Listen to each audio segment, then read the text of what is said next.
you might be aware that there have been some mass graves that have been identified in Kokuturawa in the Mullaitivu district. And the concern here, Honourable Presiding Member, is the haphazard way in which those exhumations are taking place. We have been made aware in the Tamil media where photographs have been published. So we can give additional 3 minutes. Thank you, sir. Thank you. I deeply appreciate that.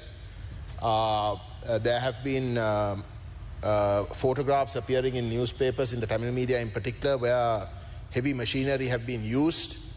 And clearly the concern amongst victims of the disappeared who assume that these mass graves contain the remains of their loved ones is that these sort of excavations or exhumations are done in a deliberate way in order to ensure that the proper outcomes with regards to the investigations will not come out.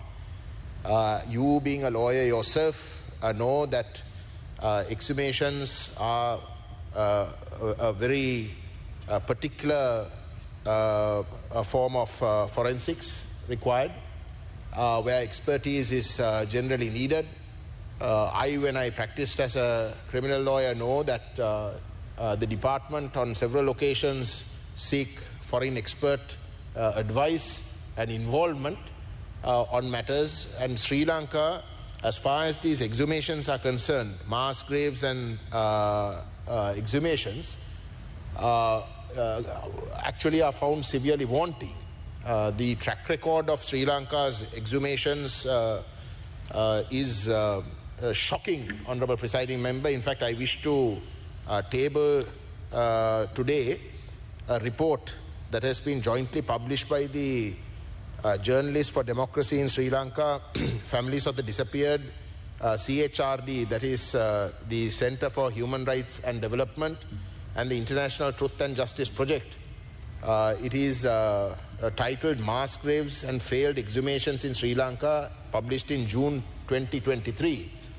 And I want this tabled because, Honourable Presiding Member, you will find in that report shocking findings with regards to the way we have handled mass graves and exhumations in the past.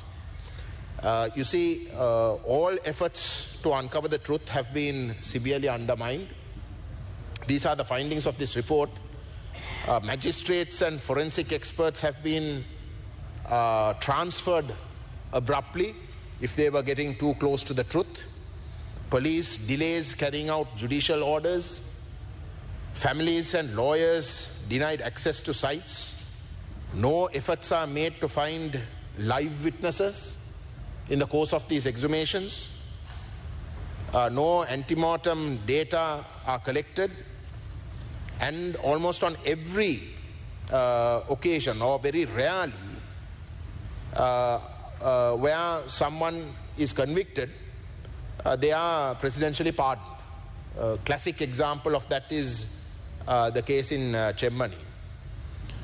To date, Honourable Presiding Member, with regards to these exhumations, very few exhumations have led to the identification of victims or any clarification of circumstances of their deaths, let alone prosecution and conviction of those responsible for disappearances and murder of the people whose bodies have been recovered. The legal framework is inadequate.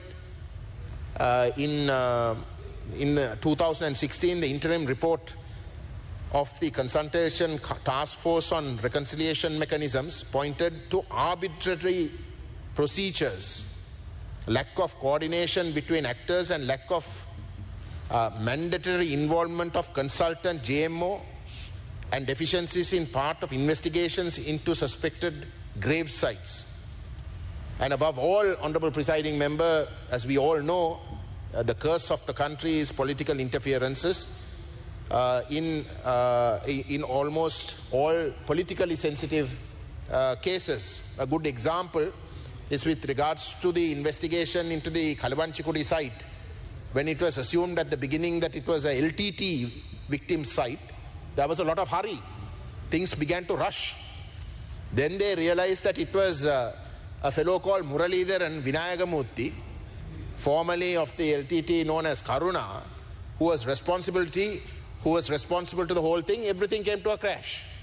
Nothing has happened. Nothing has happened for almost 10 years. In the case of the Matale mass graves, the magisterial judicial inquiry, I am responsibly informed, found findings that these remains were from the 1980s. The government then rushed and appointed a committee, appointed a commission of inquiry that wanted foreign experts involved, who found that it was before 1950. Very convenient. Very convenient. So, Honorable Presiding Member, this is the track record that we have with regards to exhumations and these mass graves. Mana, again, yes, Mana, if you can, because the House need to know, sir. Yeah, House need to know, because I was governor there, then I started the process. If you know any new details, the House need to know. Thank you. In fact, in Mana, just yesterday, this is news today, where over 300 bodies have been exhumed. All of a sudden, I think the court has decided that no further exhumations are going to take place. And that's quite a unique decision to have been taken when more and more bodies were being found, in the process of being found. So what I'm trying to say here, Honorable Presiding Member, is that when there has been this live finding just last week, and where we have these heavy machineries being used, I think it is important that the government intervene, especially at a time when it is trying to establish some form of credibility in the eyes of the international community with regards to accountability. I think it is high time the government intervenes. I ask that the government immediately involve the ICRC to protect the site, until such time as all stakeholders can agree on a proper way with regards to proceeding with these exhumations. Because if we are not prepared to do that, then again, I think the government's two-face with regards to its so-called commitment to reconciliation and accountability, I think once again will get exposed.